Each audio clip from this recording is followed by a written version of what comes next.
20 years.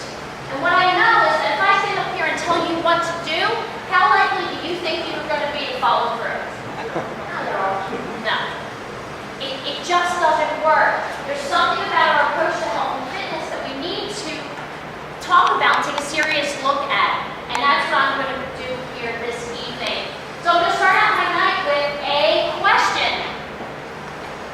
How many of you in this room at the present moment are regularly exercising, vigorous exercise for an hour at least 3 times a week? Raise your hand.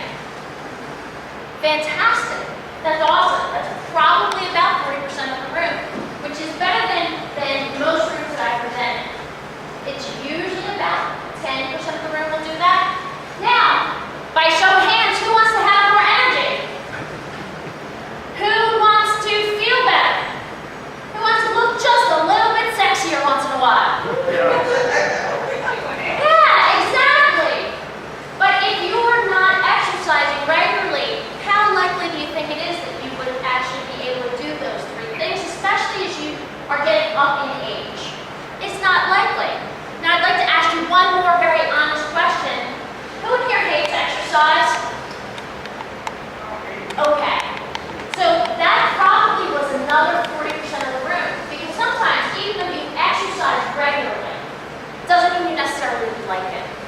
So what I'm going to do here today is try to help you find something you love and you look forward to, okay? So I'd like you to pay close attention. Reason being is I would like you to learn 3 things this evening, okay? I'm going to offer you a number of suggestions that you may never have heard of before for a fitness program. I'm going to drink a lot of water today too. And I would like you to pay attention to what I'm going to list. If you have a piece of paper and pen, please feel free to write down notes. If you have an iPhone and you have a note section, you can write some notes in there that you can have them, even if you want to just write it out in a quick text message to yourself. Send it to yourself at the end of this session, okay? Because what I'm going to ask you to do is I'm going to give you a list of new alternative ways to approach health and fitness. And I'd like you to pick your favorite 3, okay? And I'm going to tell you what to do with those 3 favorites. At the end, you can list more than 3, then just pick your top 3, but we're going to take it from there. Now, we are talking about an elderly population, an aging population. You know, I am not going to say my age.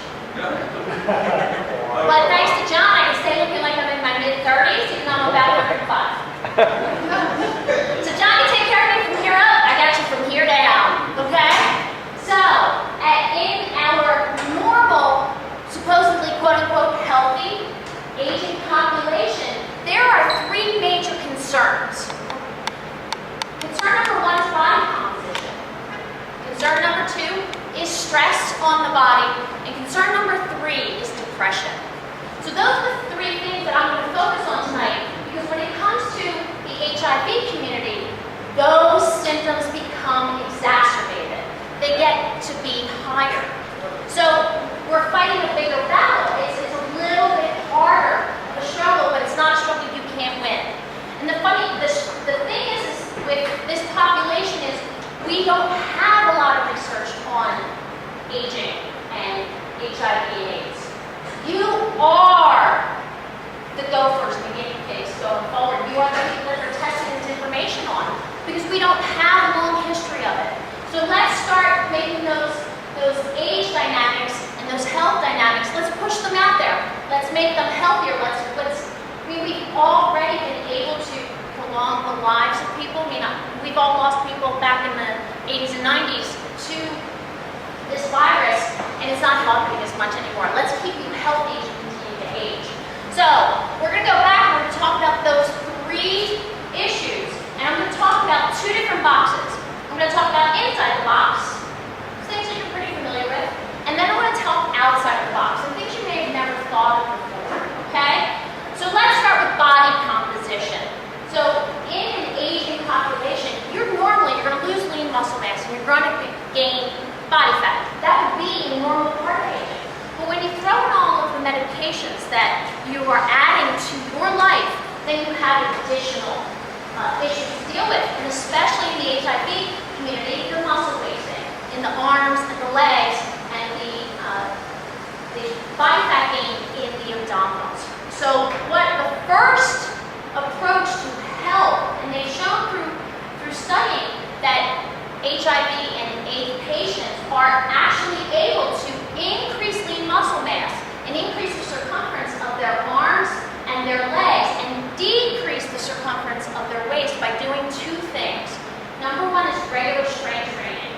Regular strength training is 3 days a week and regular cardiovascular exercise, okay? So let's examine ways that you can fit strength training and cardiovascular exercise into your life.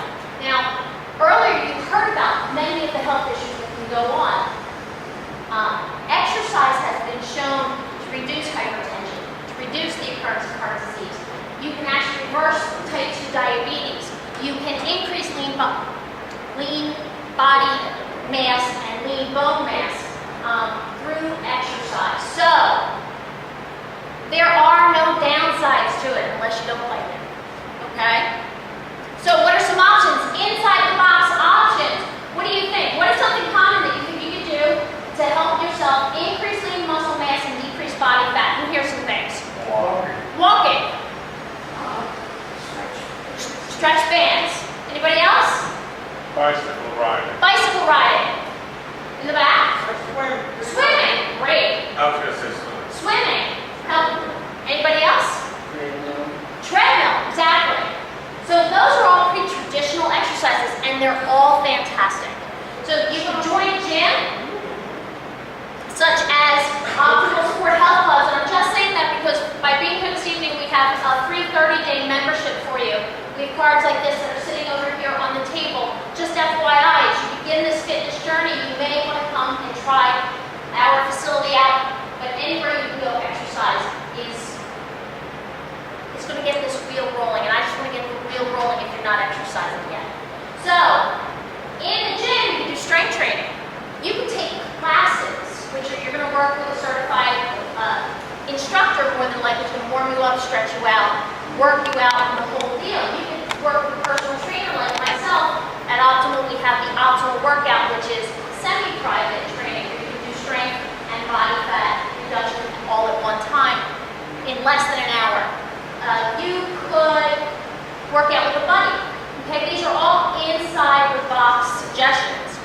Now, how many of you in your lifetime have bought a